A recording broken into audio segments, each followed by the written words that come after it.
نبی مکرم جان دو عالم صلی اللہ علیہ وسلم جب مدینہ طیبہ میں تشریف لے آئے، اب یثرب مدینہ منورہ بن گیا، جو بیماریوں کا گھر تھا اب وہاں سے ہمیشہ تک سب جہان میں شفائیں تقسیم ہونے لگ گئیں۔ جہاں کوئی جانا پسند نہیں کرتا تھا، اب ہر کسی کا دل اسی طرف کھینچا جا رہا ہے۔ شیخ عبدالحق محدث دہلوی نے پوری کتاب لکھی ہے فضائل مدینہ پر، اور اس کتاب کا نام ہے جذب القلوب الی دیار محبوب، محبوب کے شہر کی طرف دلوں کا کھنچنا۔ اب دیکھو نا، جس کے دل میں حب مصطفیٰ ہوتی ہے، اللہ سب کو نصیب فرمائے، اس کا دل چاہتا ہے مدینہ شریف چلا جاؤں۔ اچھا، مدینہ شریف کی زیارت کر کے آ جائے، پھر چاہتا پھر چلا جاؤں، پھر چلا جاؤں، پھر چلا جاؤں۔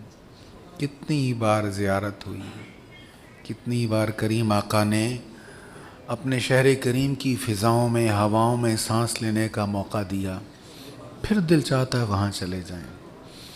تو وہ جگہ محبتوں کا محور و مرکز بن گئی، وہاں سے شفائیں تقسیم ہونے لگ گئیں، بلکہ کائنات کی ساری نعمتیں وہاں سے تقسیم ہونے لگ گئیں۔ حضور فرماتے ہیں انا قاسم واللہ یعطی، میں تقسیم کرتا ہوں، اللہ مجھے عطا کرتا ہے۔ اب مدینہ طیبہ، یہاں پر ریاست مدینہ منورہ کا قیام عمل میں آیا۔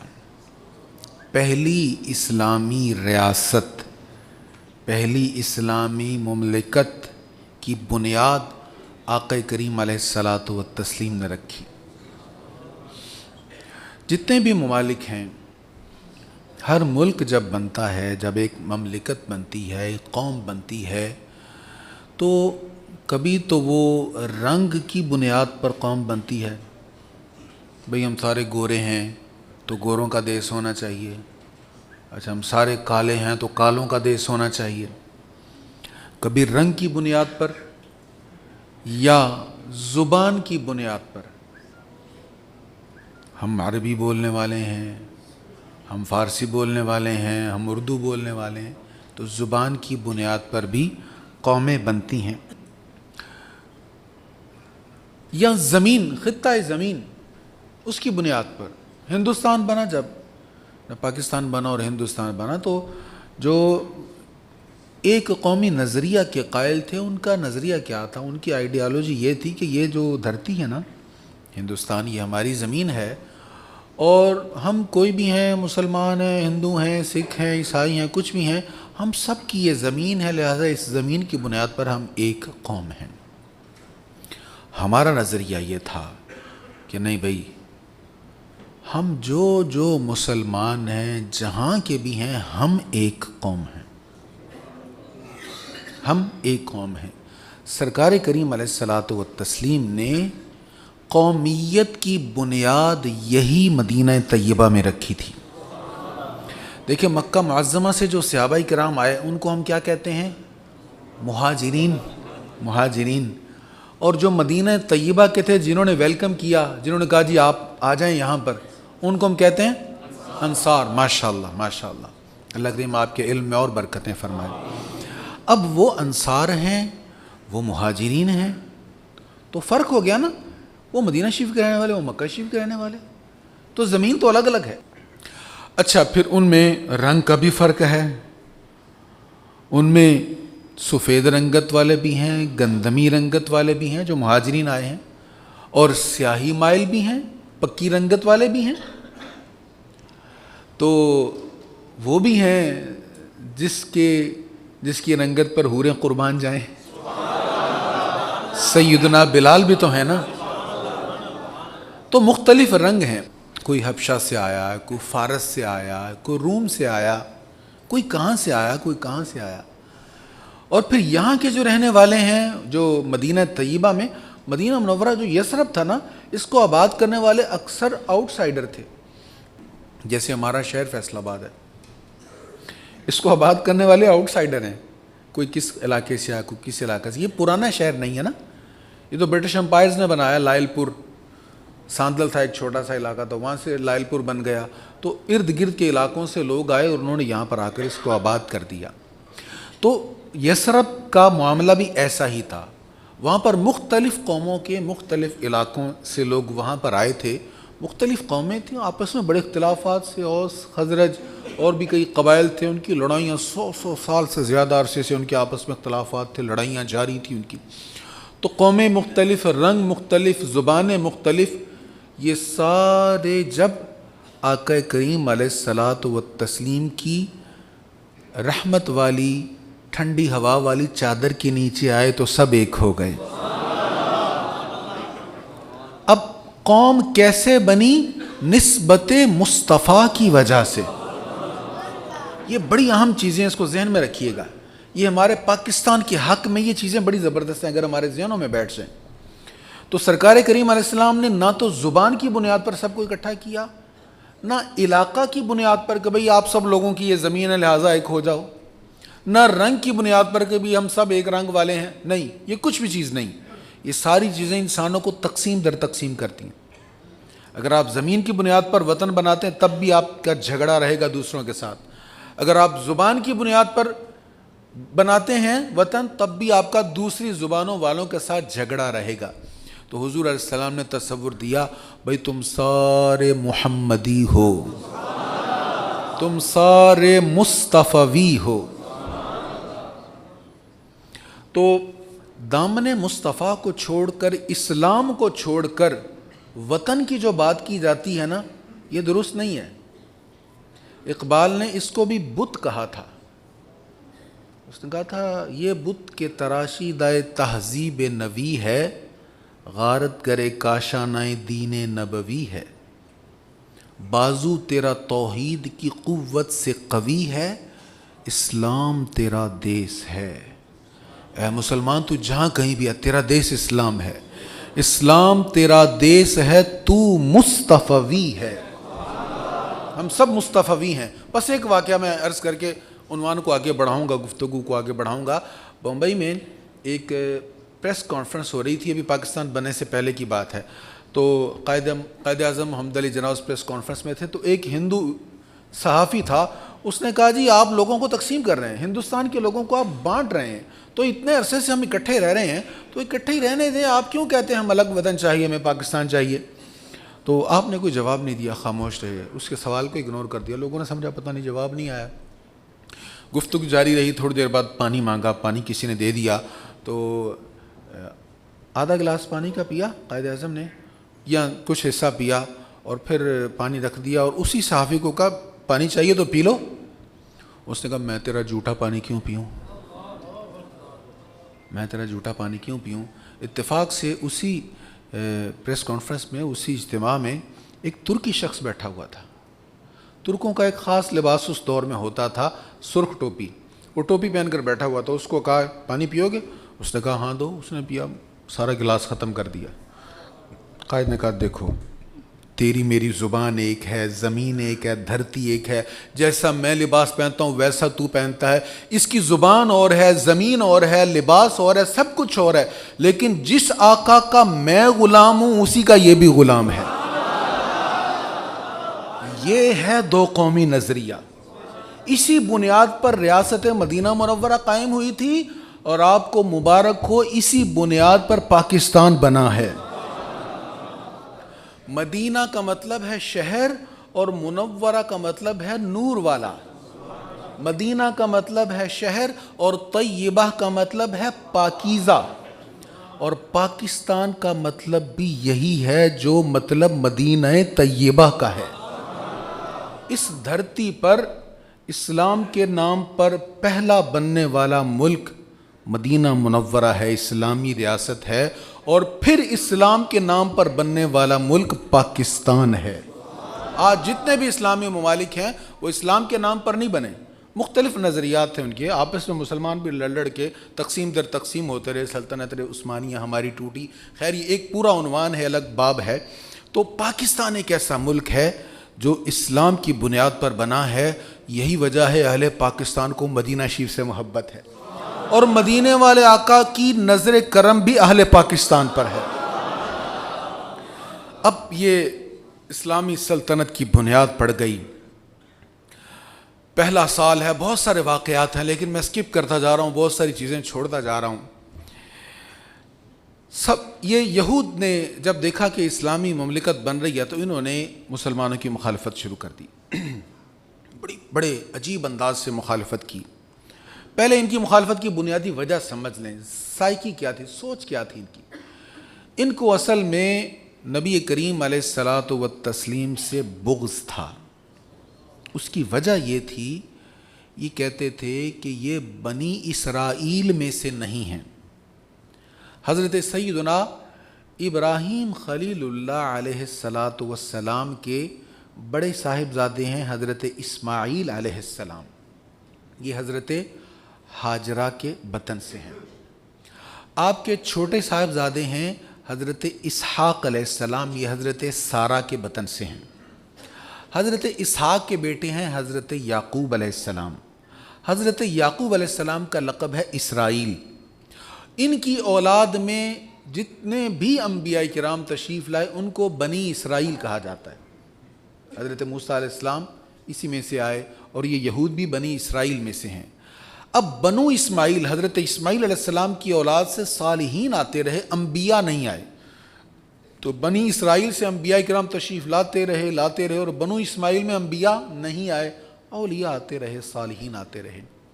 بنی اسرائیل میں آنے والے انبیاء میں سب سے آخر میں حضرت سیدنا عیسیٰ روح اللہ علیہ السلام تشریف لائے. اب وہ بنو اسماعیل جو آ رہی تھی اس میں انبیاء نہیں آ رہے تھے، تو بنی اسرائیل کے جب سب انبیاء آ گئے تو بنو اسماعیل میں امام الانبیاء تشریف لے آئے. ہمارے آقا کریم علیہ الصلاۃ والتسلیم بنو اسماعیل میں تشریف لائے ہیں. تو اب ان کو جیسے وہ شریکہ نہیں ہوتا، بغض ان کو تھا کہ یہ بنو اسماعیل میں آئے ہیں، بنو اسرائیل میں نہیں آئے، لہٰذا ہم ان کو نہیں مانیں گے. تو ایک وجہ تو ان کی یہ تھی، یہ حضور علیہ الصلاۃ والسلام کو مان نہیں رہے تھے، پتہ تھا انہیں یہ اللہ کے سچے نبی ہیں. یعرفونہ کما یعرفون ابناءہم، قرآن کہتا ہے یہ حضور کو ایسے پہچانتے تھے جیسے کوئی اپنے بیٹوں کو پہچانتا ہے. جانتے تھے یہ، لیکن صرف بغض کی وجہ سے آقا کریم علیہ الصلاۃ والتسلیم پر ایمان نہیں لا رہے تھے. تو ایک وجہ یہ تھی. دوسری وجہ یہ تھی کہ یہودی جو تھے یہ حضرت عیسیٰ علیہ الصلاۃ والسلام سے شدید نفرت کرتے تھے معاذ اللہ، اور حضور علیہ الصلاۃ والسلام حضرت عیسیٰ علیہ السلام کی شان بیان کرتے تھے. تو ان کے بغض کی ایک وجہ یہ تھی. اور بالخصوص مدینہ منورہ کے یہودیوں کے بغض اور نفرت کی ایک وجہ تیسری اور بھی تھی، وہ یہ تھی کہ انہیں پتہ تھا کہ یہ مکہ معظمہ سے ہجرت کر کے لوگ آ رہے ہیں، وہاں ان کی زندگی نہایت مشکل تھی. تو وہاں سے جانیں بچا کر، اپنا مال بچا کر، بڑی مشکل سے کچھ لوگ اپنا مال چھوڑ کر، زمینیں چھوڑ کر آ رہے ہیں. تو یہ غریب لوگ، پسے ہوئے لوگ یہاں پر اگر یثرب میں آ بھی گئے تو یہ ہمارے محکوم بن کر رہیں گے، باج گزار بن کر رہیں گے، ہم ان کو پناہ دیں گے تو جیسا ہم کہیں گے ویسے غلامانہ زندگی ہمارے پاس یہ رہ کر گزاریں گے. لیکن انہیں کیا پتا تھا ان کے ساتھ تو وہ قائد آ رہا ہے جس نے غلاموں کو بھی سید بنا دیا. غلام تھے نا حضرت بلال رضی اللہ تعالیٰ عنہ، اور امیر المؤمنین سیدنا عمر بن خطاب کہہ رہے ہیں سیدنا بلال، سیدنا بلال، میرے سردار، ہمارے سردار حضرت بلال رضی اللہ تعالیٰ عنہ. تو حضور پرنور علیہ الصلاۃ والتسلیم کی قربت میں، آپ کی فیض میں آنے والے غلام بھی ایسے کانفیڈنس والے بن گئے. اب غلامی دور کی بات ہے، اب غلامی کسی کو، غلامی والا معاملہ خاطر میں لانے کا تصور ہی نہیں تھا. جب غلامی مصطفیٰ ہوئی تو سب غلامیوں سے انسان بے نیاز ہو جاتا ہے. وہ بڑا خوبصورت شعر ہے کہ ان کے جو غلام ہو گئے وقت کے امام ہو گئے. تو یہ حضور کے غلام بن گئے تھے. تو ان کو ایک یہ بھی جیلسی تھی کہ یار ہم نے تو سوچا تھا یہ لٹے پٹے لوگ آئیں گے تو ہماری غلامی کریں گے, یہ تو ہمیں خاطر میں ہی نہیں لاتے.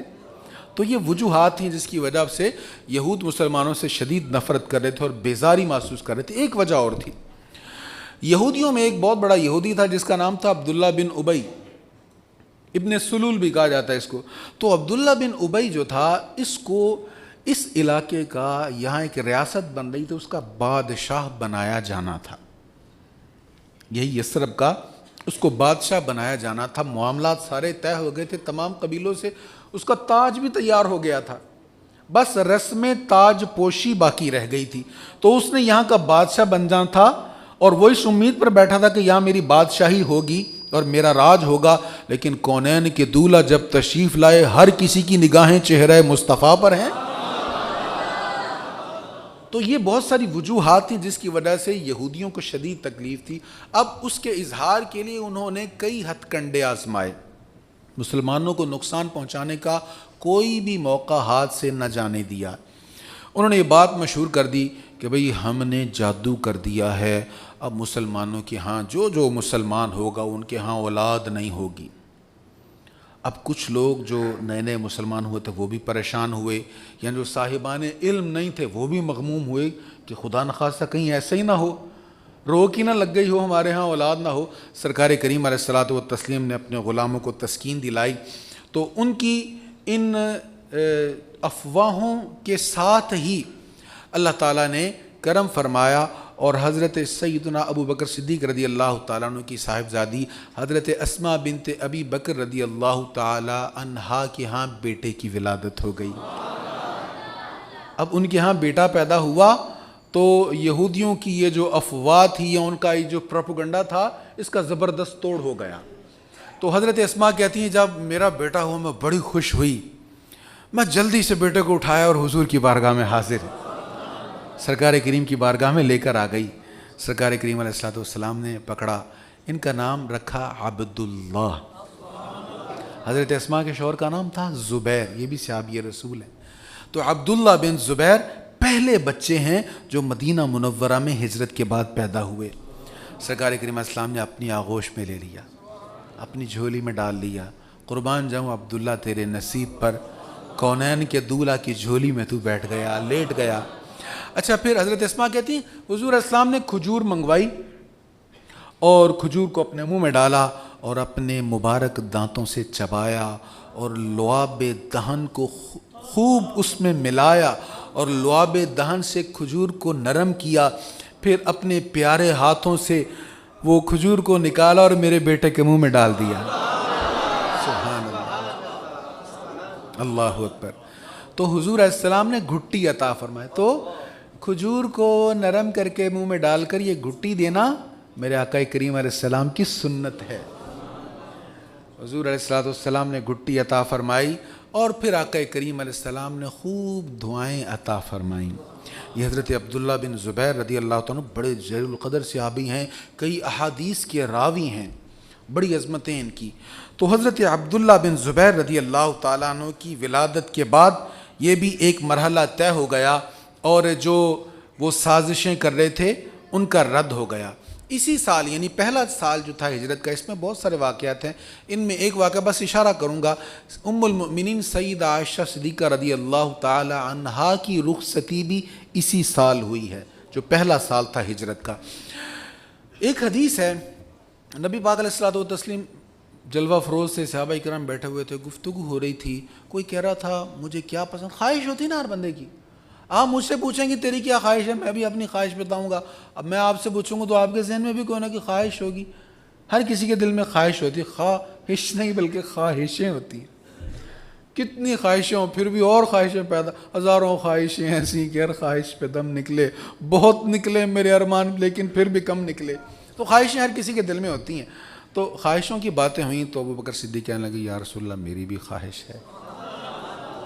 کیا خواہش ہے ابو بکر؟ پہلی خواہش قربان جاؤں النظر الی وجہ رسول اللہ, حضور میری نگاہیں ہوں آپ کا چہرہ ہو, دیکھتا رہوں دیکھتا رہوں دیکھتا رہوں. میرا مال ہو آپ کے قدم ہو نچھاور کرتا رہوں. حضور میری خواہش ہے میری لخت جگر ہو، میری بیٹی ہو، آپ کے نکاح میں ہو۔ تو حضرت صدیق اکبر کی خواہش تھی، اس خواہش پر ام المؤمنین سیدہ عائشہ صدیقہ رضی اللہ تعالیٰ عنہ کے ساتھ حضور علیہ الصلوۃ والتسلیم کا نکاح ہوا، لیکن رخصتی بعد میں ہوئی۔ تو ہجرت کا جو پہلا سال تھا، اس سال حضرت عائشہ صدیقہ رضی اللہ تعالیٰ عنہا کی رخصتی ہوئی۔ اچھا، یہود نے کئی طرح کی سازشیں کی سرکار کریم علیہ الصلوۃ والتسلیم کے خلاف، اور آج جمعہ میں بھی یہ مضمون بیان ہوا تھا۔ خوب حربے آزمائے اسلام سے لوگوں کو دور کرنے کے لیے۔ انہوں نے کہا ایسا کرو، ایک تدبیر انہوں نے یہ سوچی کہ ایسا کرو کچھ چند پڑھے لکھے بندے اپنے جو نا پکے بندے، وہ صبح صبح اسلام قبول کر لیں، جھوٹ موٹ جائیں مسلمانوں کے نبی کے پاس اسلام قبول کر لیں، اور سارا دن رہیں، ان کی باتیں سنتے رہیں، ان کے پاس بیٹھے رہیں، ایسے ہی شو کریں جیسے ہم مسلمان ہیں۔ جب شام کا وقت ہو پھر اٹھ کر آ جاؤ، ہم تو بڑے شوق سے آئے تھے مسلمان ہونے، تو ہم جب قریب آئے ہم نے باتیں سنی تو ہمیں پتہ چلا یہ تو صحیح مذہب نہیں ہے، پہلا مذہب ہی ٹھیک تھا ہمارا۔ تو یہ ہتھ کنڈا تھا، ایک طریقہ تھا کہ جب مسلمان یہ سب دیکھیں گے تو وہ کہیں گے یار واقعی بندے تو بڑے پڑھے لکھے ہیں، یہ آئے تھے اور پھر واپس گئے تو واقعی کوئی کمی نہ کہیں ہو جو یہ واپس چلے گئے۔ تو شکوک و شبہات ڈالنے کے لیے یہ ہمیشہ سے کوشش کرتے رہے ہیں اور آج بھی کوششیں کر رہے ہیں۔ اللہ تعالیٰ ہمیں اپنا ایمان مضبوط کرنے کی توفیق عطا فرمائے۔ ایک کام انہوں نے یہ کیا، ایک یہودی تھا شاس بن قیس، بوڑھا تھا اور بڑا کٹر قسم کا یہودی تھا۔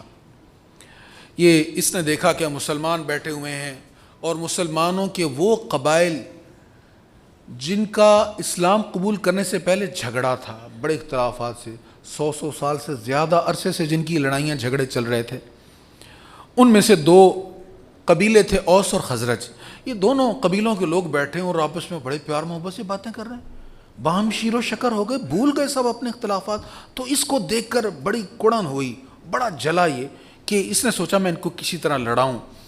اس نے ایک اور اپنے یہودی ساتھی کو تیار کیا اور ان دونوں قبیلوں کے پاس آ کر بیٹھ گیا۔ ان دونوں قبیلوں کے درمیان ایک بہت بڑی جنگ ہوئی تھی جس کو جنگ بیعاص کہا جاتا ہے۔ اس نے جنگ بیعاص کے جو اشعار تھے، جیسے ہمارے ہاں کچھ پرانی ماضی کی جنگوں میں کچھ گیت وغیرہ چیزیں مشہور ہوئی ہیں نا، تو ان کے ہاں بھی ایسا معاملہ تھا۔ تو ان کے کچھ اشعار تھے جنگ بیعاص کے دور کے، وہ اس نے اس کے ساتھ شیئر کرنے شروع کر دیے، ایک دوسرے کے شعر سنانے لگ گئے، اور وہ بتانے لگ گئے کہ ایسے اس جنگ میں یہ ہوا تھا، اس نے اس کو مارا تھا، اس نے اس کو مارا تھا۔ اب وہ جو مسلمان تھے ان کو وہ باتیں ساری سنائی تو انہیں کو جا رہی تھی، یہ بظاہر آپس میں باتیں کر رہے تھے لیکن سنا ان کو رہے تھے۔ اب دونوں قبیلوں کے لوگوں نے جب پرانی باتیں سنی تو آپس میں ان کی تھوڑی سی اختلاف تھوڑا سا ان کا بن گیا آپس میں۔ اب یہ معاملہ آہستہ آہستہ بڑھنے لگا، ایک دوسرے کو تانوں تک بات پہنچ گئی، پھر گفتگو کے لحاظ سے ذرا گرمی ہو گئی، جو وہ شرارتی شیطان چاہتے تھے وہی ہو گیا، یہاں تک کہ دونوں قبیلے والوں نے اسلحہ نکال لیا اور لڑنے کے لیے خوب تیار ہو گئے۔ یہ پہلا سال ہے مدینہ طیبہ کا، اس سال میں یہ لڑانے کی پوری تیاری کر رہے ہیں صرف دو یہودی۔ آج تو لاکھوں کروڑوں یہودی تمہارے در پہ ہوئے پڑے ہیں، کبھی بھی ان کی طرف سے ریلیکس نہ ہوئیے گا، کبھی بھی نہیں چاہیں گے کہ یہ مسلمان متحد ہو جائیں۔ آج بھی اگر مسلمان متحد ہو جائیں، یہ یہودی کیا کرسچن کیا کوئی بھی آپ کے سامنے ٹھہر نہیں سکتا۔ آج بھی دامن مصطفیٰ ہم تھام لیں، حضور کی دہلیز پر متحد ہو جائیں، کوئی ہمارے سامنے ٹھہر نہیں سکے گا انشاءاللہ تعالی۔ اللہ ہمیں توفیق عطا فرمائے۔ اب ان دونوں نے لڑا دیا، غصے میں آ گئے۔ کسی صحابی کو پتہ چلا، جلدی سے جا کے حضور کو خبر کر دی۔ حضور کو پتہ چلا کہ اوس اور خزرج کی آپس میں دوبارہ لڑائی ہونے لگی۔ سرکار کریم علیہ السلام جلدی سے تشریف لائے۔ حضور علیہ الصلوۃ والسلام نے کہا یہ کیا جاہلیت والی باتیں کر رہے ہو؟ اب تو تم اسلام لا چکے ہو، اب تم مسلمان بن گئے ہو، یہ پرانی جاہلیت والی باتیں کر رہے ہو، تم مسلمان بھی ہو اور میں بھی تم میں موجود ہوں۔ سرکار کریم علیہ الصلوۃ والتسلیم نے انہیں واضح نصیحت کی۔ اب وہ جو لڑنے کے لیے بالکل تیار تھے، اب ان کے دل پھر نرم ہو گئے۔ دیکھیں نصیحت ایسی ہونی چاہیے نا، اللہ ہمیں حضور کی سنتیں اپنانے کی توفیق عطا فرمائے۔ تو سیاںا وہ نہیں ہوتا جو کہے کہ ہاں بھی اس نے کیا واقعی بہت غلط کیا، تمہیں بھی اس کے جواب میں کچھ ایسا ہی کرنا چاہیے، نہیں تو تیری عزت کیا ہے۔ بلکہ سیاںا وہ ہے، حضور کی سنتوں پر عمل کرنے والا وہ ہے جو تدبیر کے ساتھ دلوں کو قریب کرے، جو مسلمانوں کے ٹوٹے دلوں کو قریب کرے، جو لڑتے ہوئوں کو آپس میں ملائے، صلح کروائے، یہ حضور کی سنت پر عمل کرنے والا ہے۔ اب سرکار کریم علیہ الصلوۃ والتسلیم نے جب انہیں وعظ و نصیحت فرمائی تو وہ سب پھر آپس میں ایک دوسرے کو گلے لگا لیا اور غم سے ان کی آنکھوں میں آنسو آ گئے۔ تو قرآن کریم کی آیات نازل ہوئیں، میرا دل کر رہا تھا تھوڑی سی یہ تلاوت کر لوں، اگر آپ سننا چاہیں۔ جی، یہ آیت نمبر 100 سے یہ تلاوت شروع ہوئی ہے۔ یہ آیات اس وقت نازل ہوئیں جب وہ یہودی نے لڑانا چاہا اور لڑنے کے لیے تیار ہو گئے، پھر رسول کریم علیہ السلام نے صلح کروائی تو یہ آیات نازل ہو گئیں۔ یا ایہا الذین آمنوا ان تطیعوا فریقا من الذین اوتوا الکتاب یردوکم بعد ایمانکم کافرین۔ اے ایمان والو، اگر تم اہل کتاب کے ایک گروہ کی اطاعت کرو گے تو وہ تمہیں تمہارے ایمان لانے کے بعد کفر کی طرف لوٹا دیں گے۔ اگر تم فالو کرتے جاؤ گے نا، جیسے جیسے وہ کہہ رہے ہیں اب یہ کرو، اب اپلیکیشن کو اس طرح یوز کریں، اب یہاں جائیں وہاں جائیں، ایسے کریں ویسے کریں، وہ تمہیں کفر تک لے جائیں گے۔ خیال رکھو تم اہل ایمان ہو۔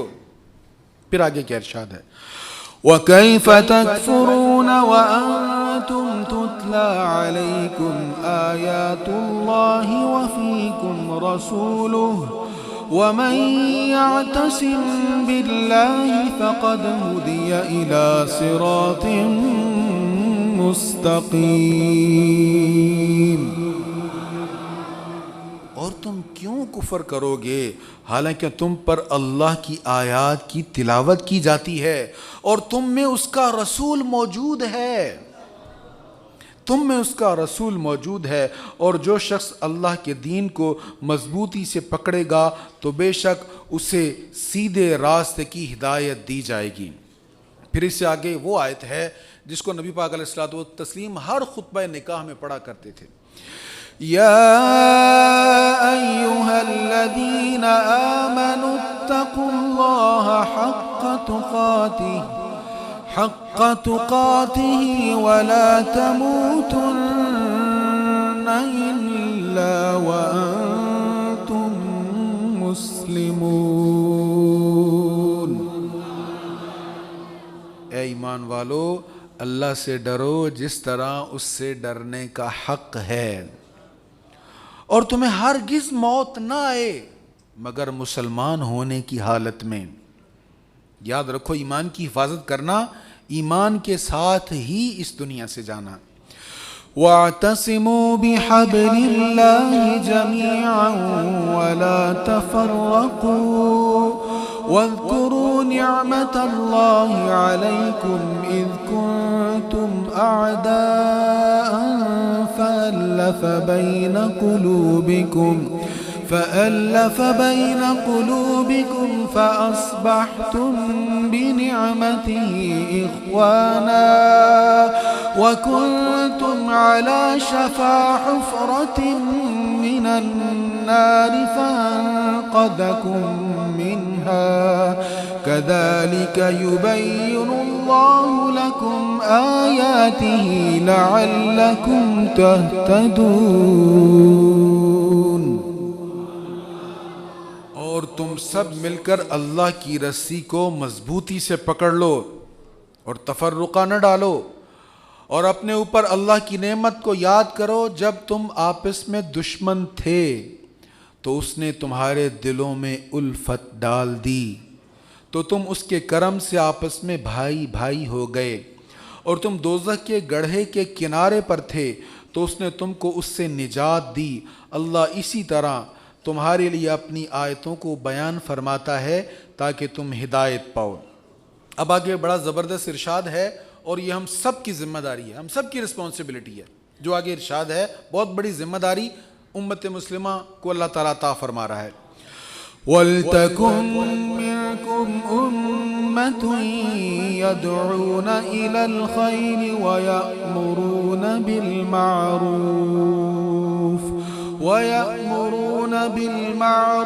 وَيَنْهَوْنَ عَنِ الْمُنكَرِ وَأُولَئِكَ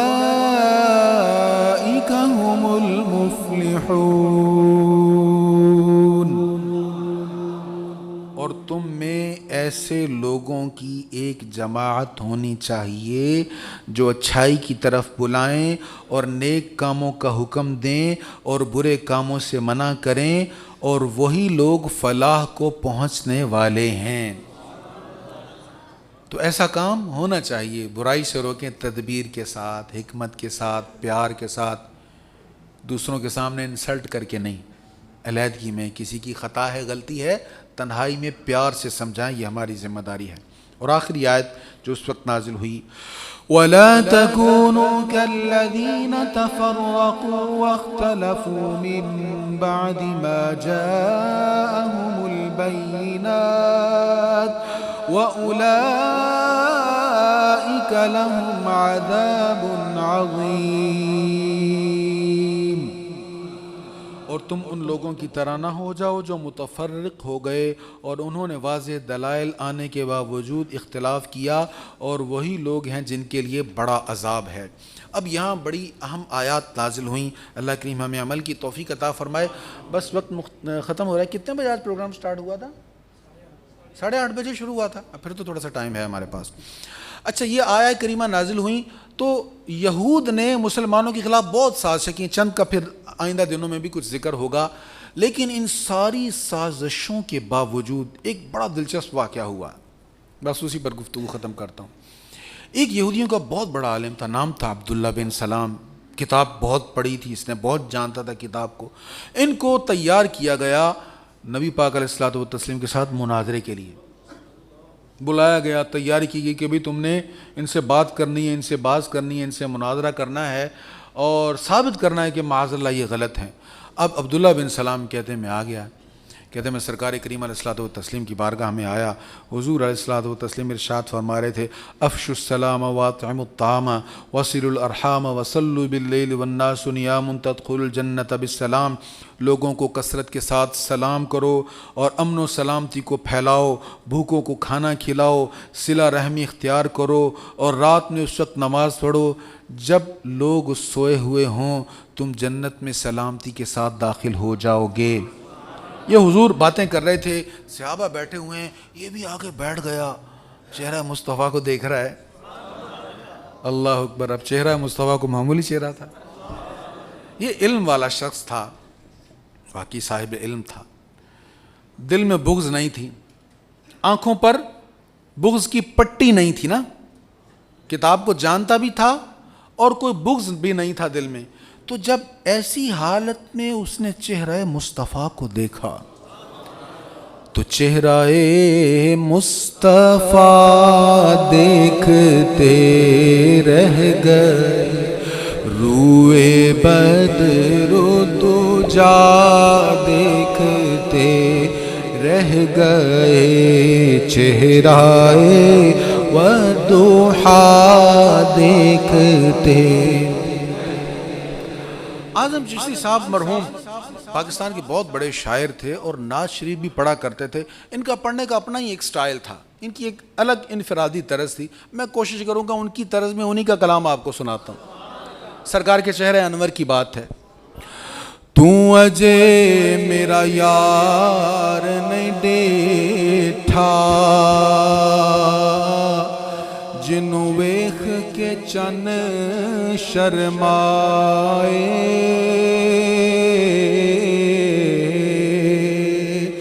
ادھی راتی دن چڑھ جاوے، جے او رخ تو نقاب اٹھاوے، جے او ہاتھ پھلاں وچ رکھ دے، ہاتھ پھلاں تو ود جاوے نین نشیلے مست رسیلے